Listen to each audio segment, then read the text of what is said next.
Welcome to News Beacon, your trusted source for breaking headlines, global insights, and sharp analysis from around the world. If you're new here, don't forget to hit that subscribe button and turn on notifications so you never miss an update. On July 30th, 2025, the White House abruptly announced a total shutdown of the California-Mexico border, citing a vague but dire national security threat. Nearly 140 miles of border were sealed, halting all legal crossings indefinitely. National Guard troops and Border Patrol agents quickly fortified checkpoints, transforming bustling crossings into silent barriers. The administration bypassed normal procedures, invoking emergency powers to implement the shutdown with unprecedented speed. The president addressed the nation, insisting the move was essential to protect American lives, leaving no room for debate. For border communities, life changed overnight. Families were split, businesses shuttered, and confusion reigned. Phone lines jammed as people scrambled for answers, but the government's message was absolute. The border was closed, no exceptions. The region's vibrant, interconnected culture was replaced by tension and uncertainty. Legal scholars and civil rights advocates questioned the scope and legality of the executive action. Was this a temporary response to a real crisis, or the start of a new, restrictive era? As night fell, Californians braced for what would come next, caught between disbelief and fear. The nation watched, uncertain if this was a turning point or a dangerous overreach. In the aftermath, the administration rolled out sweeping new immigration rules, suspending all asylum claims at the California border. Refugees were turned away without hearings, upending decades of law and precedent. ICE agents received expanded authority, launching raids far from the border and spreading fear through immigrant communities. Parents kept children home, afraid of being separated by sudden enforcement. People avoided hospitals and public spaces, choosing isolation over risk. The administration threatened to strip California of billions in federal funding unless it abandoned sanctuary policies, escalating the standoff.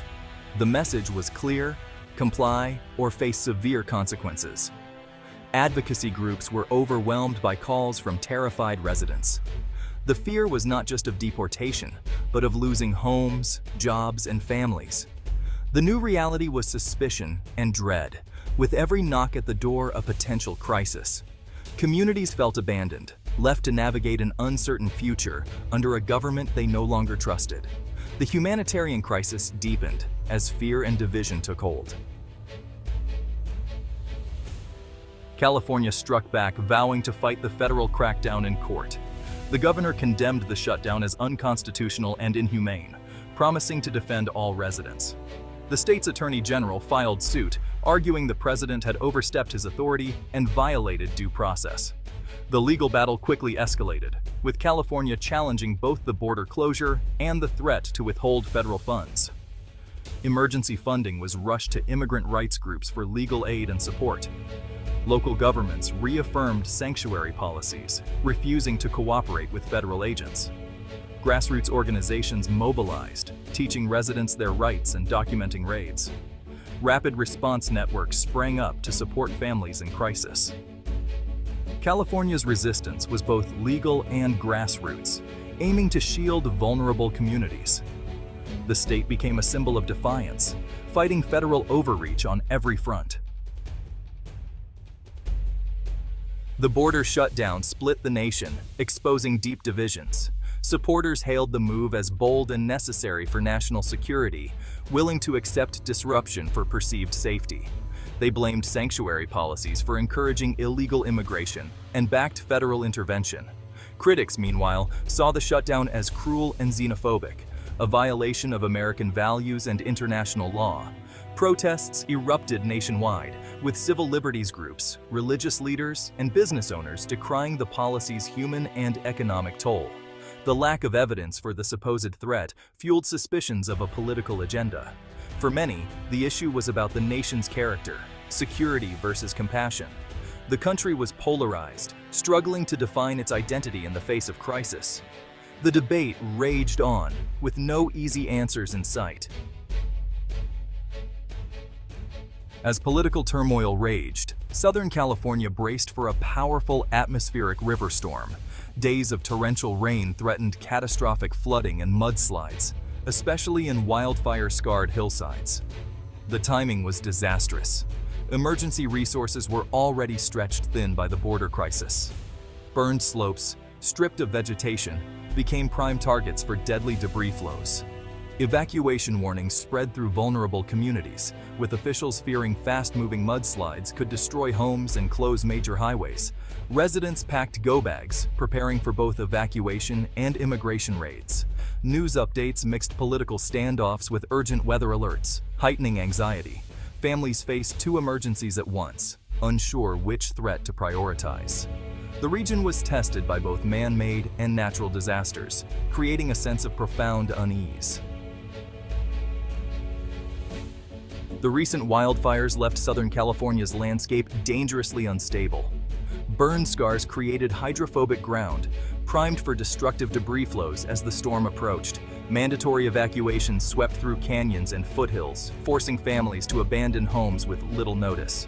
Some undocumented residents feared seeking shelter, worried about ICE presence, so community groups set up informal safe havens. Emergency crews raced to clear debris basins and reinforce vulnerable roads with barriers.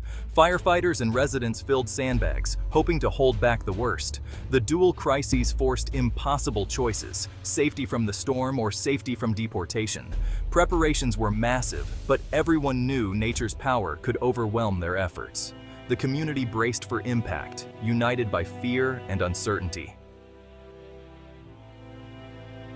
Across Southern California, anxiety turned to action as the storm neared. Residents lined up for sandbags, working together to fortify homes against floods and mudslides. Fire stations and community centers became hubs of preparation and mutual aid. Emergency operations centers coordinated a region-wide response, deploying rescue teams and heavy equipment. Officials pushed out constant alerts, maps, and evacuation instructions, urging everyone to take the storm seriously. The flow of information was relentless, but vital for public safety. Amid storm prep, the border crisis loomed. Families balanced disaster readiness with fear of immigration raids. The overlapping emergencies strained resources and nerves, demanding resilience from all. Communities leaned on each other, finding strength and solidarity. The test was not just physical, but emotional, surviving both nature and policy. The combined crises placed immense strain on Californians. Immigrant families lived in constant fear, their daily lives overshadowed by anxiety and uncertainty. The border closure devastated the regional economy, wiping out billions in trade and countless jobs overnight. Storm evacuations added financial and emotional burdens, with families unsure if they'd have homes to return to.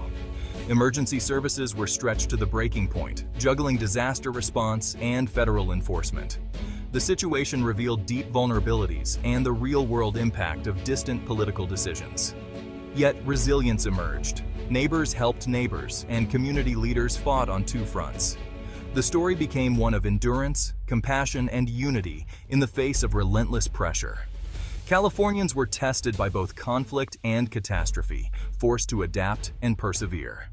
The state's strength was measured not just by survival, but by solidarity. As the storm hit, California's future hung in the balance. The legal battle with Washington was just beginning, with the state's identity and autonomy at stake. The storm's aftermath would reveal the true cost: damaged homes, shattered lives, and a long road to recovery. Political tensions threatened to complicate disaster aid and deepen divisions. The crises could reshape California's demographics and economy, driving some families away while forging a stronger sense of unity for others. There would be no easy return to normal. These events were symptoms of deeper national challenges. California's resilience, innovation, and community spirit would be tested as never before. The state's response to overlapping crises would define its future in an uncertain world.